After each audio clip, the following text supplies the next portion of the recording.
So if you saw the whole show, then you saw camera one operator, Adaleigh, tried mightily to get the back of her head on camera, but now let's put the front of her face. Yes, Hi, looking Adaleigh. She made such an effort to get on camera earlier. Right? That's the That's back. CBS 11 News at 6. We'll see you at 10. See you tonight. So we do want to bring in Fox 7 Austin meteorologist Adaleigh Rowe. Great to talk to you. How does it feel to go from temperatures in the 80s just last week or earlier in the month of February to now below freezing for several days in a row?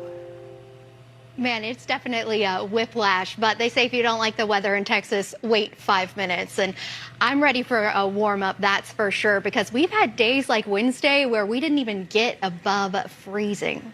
The weather just is what it is here as we get deep into the month of June. Yeah, whether the weather is cold or whether the weather is not, we weather the weather, whatever the weather, whether we like it or not. Lots of weather. You can break that out any time of year. I suspect maybe you have. The sun was out earlier and a lot of ice melted, but not all of it. You can see we're right outside the station and it's a very slippery situation with lots of ice. And even this more clear stuff, that's black ice. Our first tornado signature to discuss is the hook echo, as you can see right here behind me. This distinctive appendage that appears on radar reflectivity is typically at the storm's right rear or southwestern region. So let's go ahead again and take a closer look at that.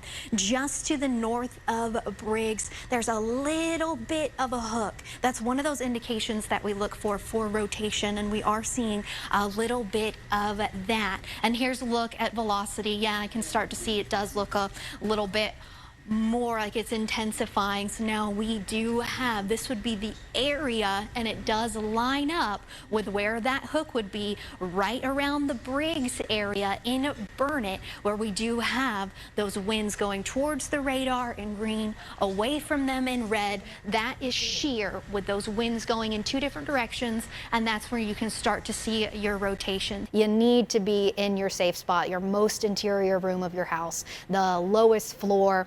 Maybe that's a bathroom, maybe that's a closet. Every single place is different, and that's why it's so important to know where your safe place is. Bring your pets in there, bring your kids in there. One thing that's always nice to do is make sure that you're protecting your head, because, you know, our heads are very valuable and vulnerable to impacts, and that's one of the most deadly things, is being hit by debris, and you don't want to get hit at all, especially not in your head.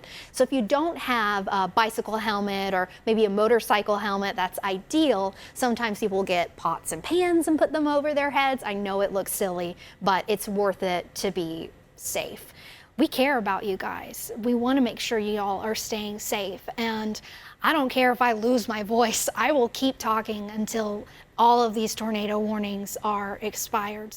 And hello, I'm meteorologist Adaleigh Rowe, and April 6th is Safe Place Selfie Day with the National Weather Service. And we want you to get involved and send us pictures of you in your safe place. And it's very important to know the difference between a watch and a warning, as the peak of tornado season is in May and it's already been very busy for us. So a watch means you need to be prepared. It's never too early to do that, and it means that conditions are favorable for tornadoes to form. Next, we have that warning, which means you need to go to your safe place immediately because a tornado has been spotted or radar indicated. All right, so let's start with the high pressure. Libby, you want to do the pumping for me? Sure. So I've done this a few times, and it's about 8 pumps. So you can actually hear it's expanding. That's the high pressure. It's building, and the pressure is building. This is the hardest part. Well, when am I stopping? You can feel the resistance? Uh-huh. All right, one more for good measure. Oh, gosh. All right. So I'm going to try to do this as quickly as possible, so it just pops right off. Whew. Yeah. It worked! Yay! And there you have it. Your cloud in a bottle. You can do it at home. Again, just some oil, water, sugar, some highlighters, and a black light. We're out here today at Waterloo Adventures, and it is 100 degrees, but Libby is going to give it 100%. Go! Time to kick it in gear with some kicks. The coaches weren't sure if we'd make any field goals. I'm not sure why. Oh, God. Everyone was giving up, but then a miracle happened. Cue the inspirational music. Yeah! Did that go through? We need an instant replay. Just kidding. I just wanted to see it again because I feel awesome. Woo! Woo! Yeah! We're out here today at Wilco, and I've got April, and this is Mark. You can see he's just a big old lap dog that's ready for love. I already love you, Chex Mix. I hope you get a home really, really soon. So come on out here and adopt this sweet guy. And I'm here today to interview the star of Williamson County Animal Shelter. Do you have anything that you want to tell us?